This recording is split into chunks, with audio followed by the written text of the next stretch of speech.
I still remember the sound my heels made on the cheap tile floor the first morning I walked into that office.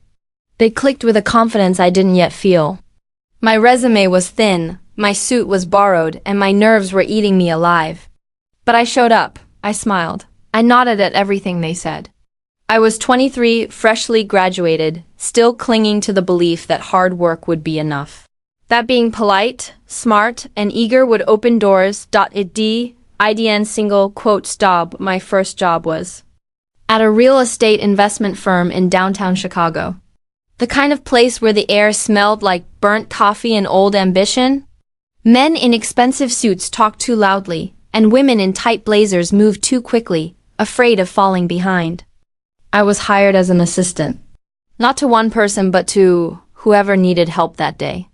That should have been the first red flag. By day 2, I had already fetched 7 different types of coffee, printed a 3-inch thick contract just to have it shredded, and accidentally walked into the men's restroom because no one told me. They'd switched the signs for fun. They thought that was hilarious. They laughed.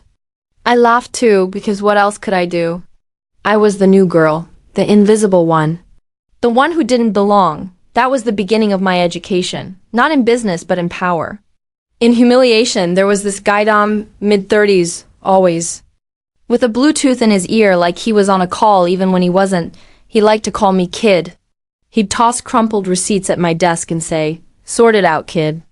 I didn't even know what I was supposed to do with them. One morning, he asked me to deliver documents to a meeting. I walked in, nervous, trying to act like I belonged. Before I could say a word, he said, loud enough for everyone to hear, "Don't worry, she's just the assistant. She's not here to talk." The whole room laughed. I stood there, papers trembling in my hands, my face burning. That night, I cried in the stall of a diner bathroom. Not because I was weak, but because no one had ever made me feel so small before. But I showed up again the next day. And the next. Not because I wanted to, but because I had rent to pay and no backup plan. I learned quickly how to disappear, how to listen without reacting, how to pretend I didn't hear the jokes. They talked about my clothes, about my voice, about how I wouldn't last. One afternoon, while organizing the supply closet, I overheard 2 associates betting how long I'd stay. "I give her 2 more weeks," one of them said. "She doesn't have the spine for this place." They were wrong. I stayed. I watched. I started to notice things no one else paid attention to, who actually made decisions in meetings, who everyone deferred to, who had real power versus who just had a title. I studied the firm like a living organism. I started staying late, volunteering to help the only woman in senior leadership, a woman named Claire. Claire didn't say much, but she saw me. One night, as I was cleaning up a mess from a printer jam, she walked by and said, "You don't belong in that chair. Keep going." It was the first time someone said I could be more. So I started asking questions. I read everything I could about real estate zoning laws, investment structures, commercial metrics. I'd sit in empty conference rooms after hours, rehearsing pitches I hadn't been asked to give, but none of that stopped the daily humiliations. Tom once spilled coffee on my notes and told me, "Now you have a reason to rewrite them properly." Another time, someone changed my PowerPoint slides right before a meeting, just to watch me stumble through them. I thought about quitting every single day, but I didn't. I wasn't ready to let them be right. And quietly, behind the scenes, I started building something they couldn't see. I didn't have a plan, not the kind that makes a good headline or gets turned into a podcast interview. What I had was anger. Not the kind that explodes and burns everything down, but the kind that simmers slowly under your skin, steady and persistent. Anger that's quiet, patient, the kind that doesn't scream when it's mocked. It memorizes the moment. I held on to that anger like it was the only thing that belonged to me, and I started showing up earlier. At 6:30. The office was still asleep. The lights were off, the halls were silent, and my footsteps echoed through the building like I was trespassing in someone else's dream. I'd sit at my desk with coffee I brewed myself and a notebook filled with scribbles. I didn't know yet what I was building. I just knew I had to start somewhere. In those quiet mornings, I read everything I could get my hands on. Contracts left on the printer. Legal drafts discarded in recycling bins. Old zoning documents buried in shared drives no one checked anymore. I googled words like escrow and non-recourse loan, like my life depended on it. In a way, it did. I started printing my own cheat sheets, sketching deal structures, mapping out the power hierarchy of the office, not who was loudest, but who everyone listened to when the room got tense. It was never Tom. It was never the men who barked orders. It was the ones who didn't need to raise their voices. Claire was one of them. She never smiled at me, never said thank you, but she noticed things. She noticed me staying late. She noticed the questions I didn't ask out loud. And one day, without explanation, she dropped a file on my desk with a sticky note. Page 14, something's off. I stayed up half the night studying that page. There was a missing clause, a contradiction in the tenant renewal terms. I circled it in red and left the file on her desk the next morning. Heart pounding. She didn't say a word, but the next time she walked by, she paused and looked at me. Just 1 second longer than usual. That was enough. I didn't tell anyone what I was doing. Not because I wanted it to be secret, but because I knew they wouldn't care. Tom still called me kid. Still tossed coffee cups onto my desk when he was done with them. Still rolled his eyes every time I walked into a room. But I didn't flinch anymore. Not because it stopped hurting, but because I finally understood the difference between noise and signal. The noise was them. The signal was me. One Friday afternoon, Claire asked if I had plans for the weekend. I said no. She handed me a file and said, "Review this before Monday. You'll be in the meeting." I didn't even know what the meeting was. Turned out it was a zoning pitch for a small office building in Logan Square. Nothing glamorous, but I studied it like my name was already on the deed. I read through historic development codes, found loopholes, even called the local council pretending to be a student researching commercial compliance. That Monday, I sat at the far end of the table, heart pounding. I wore my cleanest shirt, pulled my hair back, and spoke only when asked. But when Claire asked if anyone saw issues with the setback requirements, I raised my hand. I still remember the sound of my own voice in that silent room. No one laughed. Claire nodded once. One of the partners scribbled something down. And Tom didn't say anything, didn't look up, just tapped his pen like he was hearing something he didn't like. That night, I walked home instead of taking the train. I needed the air, the space, the reminder that I was still me, and that me was starting to become someone different. From that day on, Claire gave me more files, quietly, always with small notes. Check the comps, cross-reference the dates. She never praised me, never called it mentoring, but she was giving me a map, a way through. Outside of that, nothing changed. The office still hummed with hierarchy. The men still made crude jokes, still excluded me from happy hours, still talked about sports and stocks and women like we were all things to be acquired or discarded. I smiled less, talked less, but I listened more. I began to understand how money moved, how deals were really made. Not in the conference rooms, but in quiet lunches, in phone calls behind closed doors, in the unspoken agreements between people who had long stopped needing permission. One night, long after everyone left, I stood by the window on the 22nd floor and looked out over the city. Below me, the lights blinked from thousands of buildings. For a moment, I imagined what it would feel like to own even one, not to prove something, but to finally belong somewhere no one could take from me. And so, I made a decision, not loudly, not dramatically, but with quiet resolve. If this building had tried to humiliate me, then one day it would remember my name. Every building tells a story. That's what I started to believe after a year of working in that office. I wasn't just pushing papers or drafting proposals anymore. I was learning how cities breathe, how blocks change hands, how entire communities get erased and rebuilt, all while no one on the ground is really asked what they need. I started to see myself in those buildings, forgotten, underestimated, but still standing. Claire had a habit of giving me the projects no one else wanted. Quiet ones, risky ones. Let the intern dig, someone joked once, even though I was long past that title. But Claire knew what she was doing. She knew that the ones who are ignored learn how to look deeper. One of those projects was a decaying three-story walk-up on the south side. It didn't even have working heat. Everyone else called it a waste of time. I spent 3 weekends researching its zoning layers, ownership trail, and utility mapping. It wasn't glamorous, but it was alive with potential. I could see what no one else bothered to. That's when I stopped asking for permission. I began assembling my own mock proposals in secret, spreadsheets, potential investment paths, community benefit structures.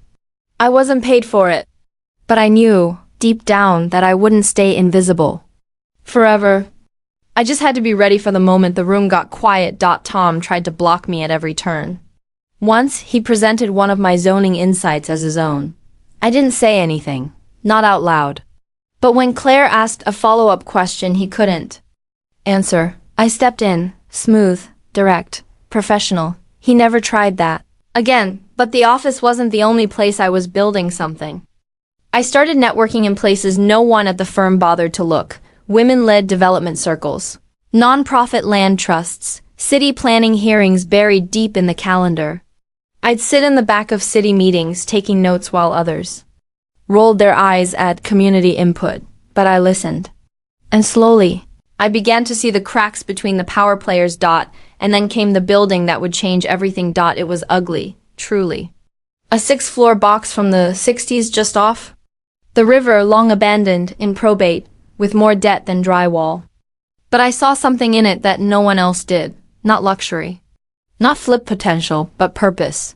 It sat in the center of a transit triangle, surrounded by service workers who took 2 buses just to get to jobs they hated. What if this place could serve them? I spent 3 weeks putting together a complete pitch, not for profit, but for permanence, rent tiers, energy-efficient retrofits, shared childcare spaces on the ground floor, local contracting requirements. I didn't sleep. I ate crackers at my desk.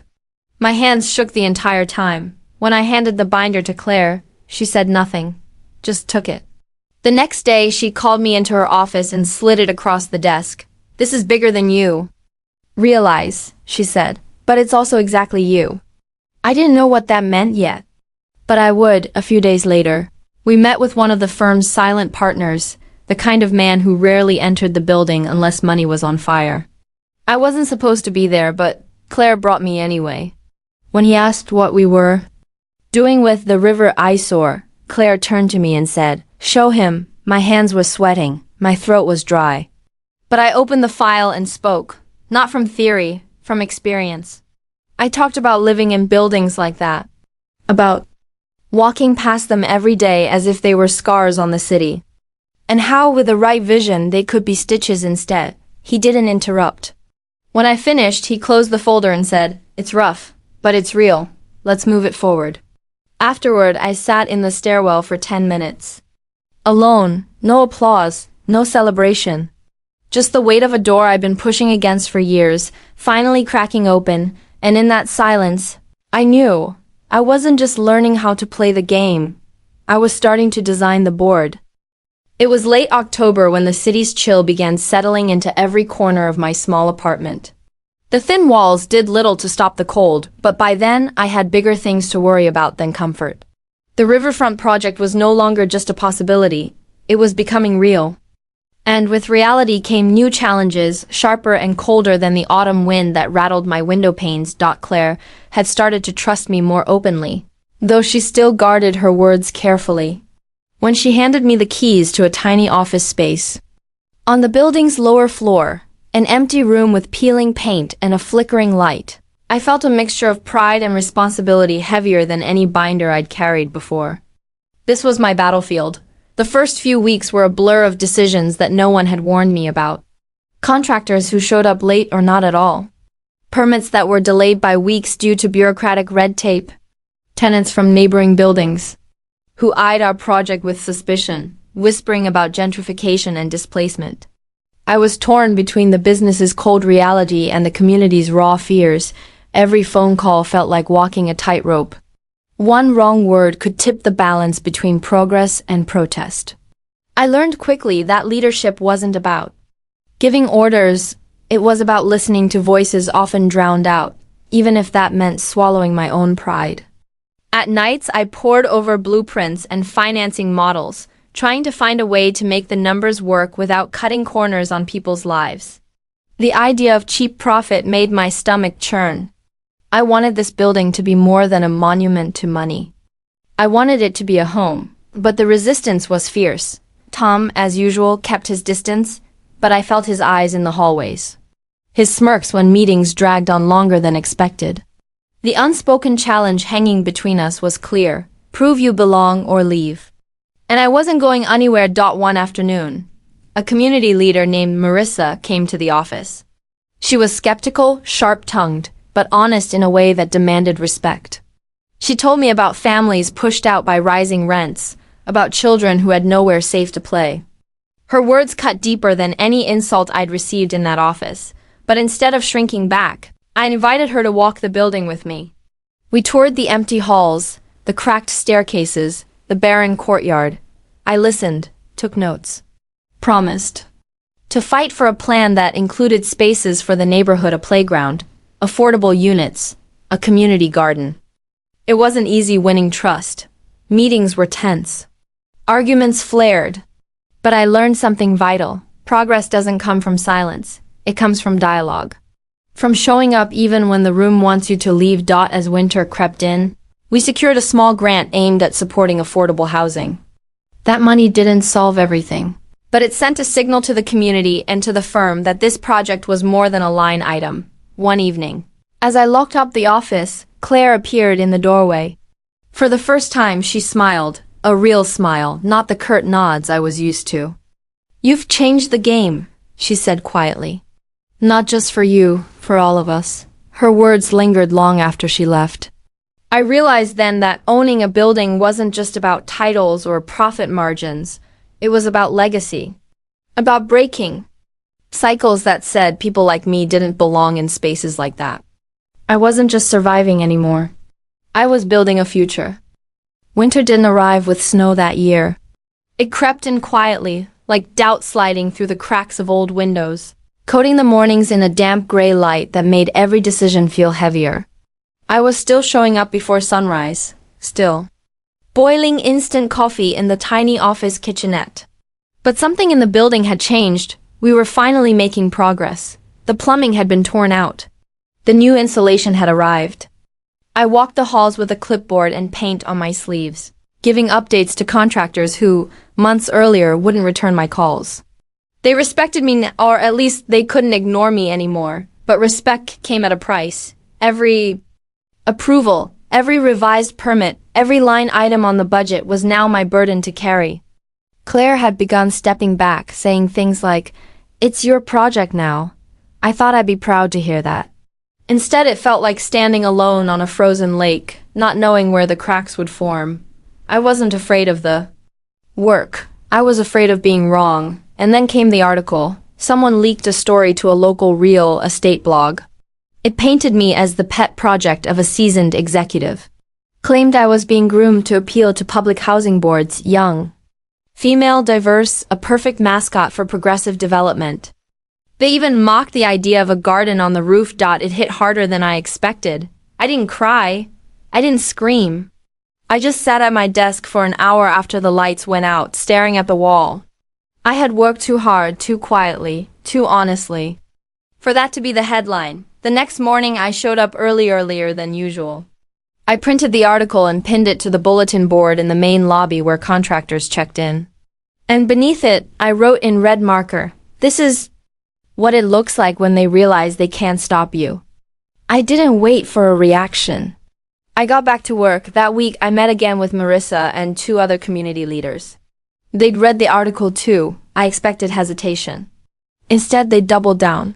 One of them even offered volunteers to help clean out the future daycare space we were planning. "They hate you," she said, "because they don't own you." It stuck with me. Tom didn't say anything, but his silence grew colder. One afternoon, I walked past his office and caught him looking at an old version of the project spreadsheet, my version. Before I was officially in charge, he slammed the laptop shut when he saw me. He was still trying to erase me. But now the building knew better. The building didn't lie. It remembered who showed up when the heaters failed, who paid out of pocket for bottled water when the pipes were shut off, who stayed late to meet with city inspectors no one else wanted to face. It remembered the weight of boots on the stairs, of hands peeling plaster from brick, of lives being built back into its bones. So I kept showing up, even when the stress gave me headaches, even when I forgot to eat, even when I hadn't seen my family in weeks and my mother left voicemails saying, "Don't lose yourself, baby." I wasn't losing myself. I was finding the version of me they tried to erase, and brick by brick, she was coming home. They say change comes slowly. But the truth is, it doesn't. It comes in moments, in whispers, in cracks you don't see forming until the wall gives in and the sunlight pours through. I don't remember the exact moment the building stopped being theirs and became mine. There was no ceremony, no dramatic reveal, just a slow, steady shift in how they looked at me, in how I walked the halls, in how the walls responded when I touched them with intention. By spring, the project was alive. The daycare center was no longer a sketch on paper. It had bright green walls now, a safe floor with padded corners, and a tiny mural one of Marissa's volunteers painted, children holding hands under a tree that had roots shaped like hearts. When I first saw it finished, I stood in the doorway. Longer than I should have. I wasn't thinking about funding or permits. I was just remembering what it felt like to be a little girl who never had a space like that. Upstairs, we installed a library space for residents, small but warm, with old oak shelves and lamps that glowed like it was always golden hour. Claire called it unnecessary. But she didn't stop me. That's how I knew I'd won her too. She didn't say it. Claire never said much. But in one meeting, as I reviewed the budget updates in front of city officials, she leaned over, tapped the folder in my hands and said, "Yours is cleaner than mine ever was." It was the closest thing to praise I ever got from her. And it was enough. Tom, he moved offices, quietly, no announcement. No goodbye. I saw the maintenance team carrying out his boxes on a Tuesday morning. No one said a word. But when I passed his old office, I noticed the door had been repainted, fresh slate. But the real shift, the one that never made it into articles or annual reports, came on a Thursday evening. I had stayed late to review the final contractor invoices. The building was mostly empty, the kind of silence that's heavy enough to make you notice your own breath. I walked the halls like I used to when I was just the girl who made coffee runs and kept her head down. But this time, it felt different. I stopped in the main lobby, where it all started. The bulletin board was still there. The article I had pinned months ago was gone. But the red marker had bled slightly onto the cork, a quiet scar, a reminder. I sat on one of the old benches we hadn't replaced. My hands were raw from days of lifting boxes, and my phone buzzed with unread messages. I didn't look, I just sat. And for the first time in years, I let the silence speak. This building had been many things. It was a place where I was humiliated, where I was dismissed, where my ideas were stolen, and my name forgotten. But it was also where I reclaimed myself, not all at once, but in pieces, brick by brick. It wasn't just about owning the building. It was about owning the story they once tried to write for me, and rewriting every line. Weeks later, at the ribbon-cutting ceremony, I didn't prepare a speech. Everyone expected one, but when they handed me the microphone, I looked out at the crowd, tenants, neighbors, city workers, Claire, and I said only this: we don't build to impress. We build to belong. And I meant every word. Afterward, someone from the local paper asked if I had any regrets. I smiled, but I didn't answer. Because I knew they wouldn't understand the question I was really asking myself. Do I regret who I had to become to be heard? No, because that woman, the one who was overlooked, underestimated, humiliated, she didn't disappear. She just became louder. And now, she speaks through every hallway in this building. Through every door that opens without hesitation. Through every voice that's finally invited to the table. Through every little girl who walks into the daycare and sees the mural and maybe, just maybe, believes that she too belongs here. This wasn't revenge. It was reclamation. It was saying, I was here all along. You just never looked close enough. And now they can't look away.